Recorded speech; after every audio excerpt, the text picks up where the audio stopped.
Here's an exciting history hot tip for you. In China's desert, archaeologists found 4,000-year-old mummies. They have red hair and European features. Wait, what?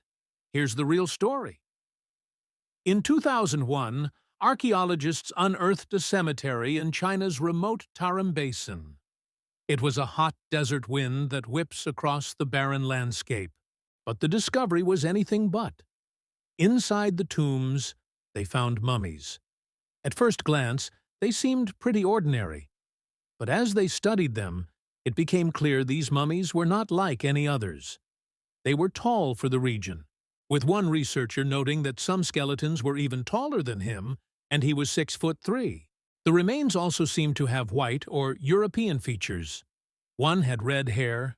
Another had what appeared to be a Caucasian woman with blonde hair and green eyes. What on earth were they doing in the desert?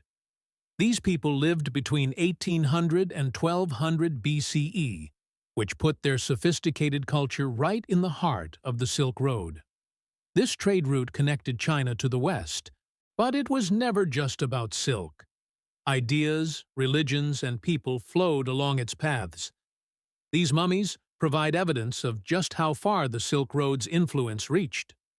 For starters, they were buried with woven wool, which is a technique typically associated with European cultures. Archaeologists also found the remains of cheese in their stomachs, which would have been imported from the West. These people clearly had a taste for luxury goods, but perhaps most surprisingly, DNA testing revealed that they had Indo-European ancestry, meaning they were related to people from as far away as Greece and India. At the time, this was completely rewriting history. It proved that the mingling of East and West began far earlier than anyone had thought. And it turns out these ancient people were not an isolated civilization. They were part of a larger web of cultures that stretched across the globe. Even deserts hide lost peoples. So what will you discover next?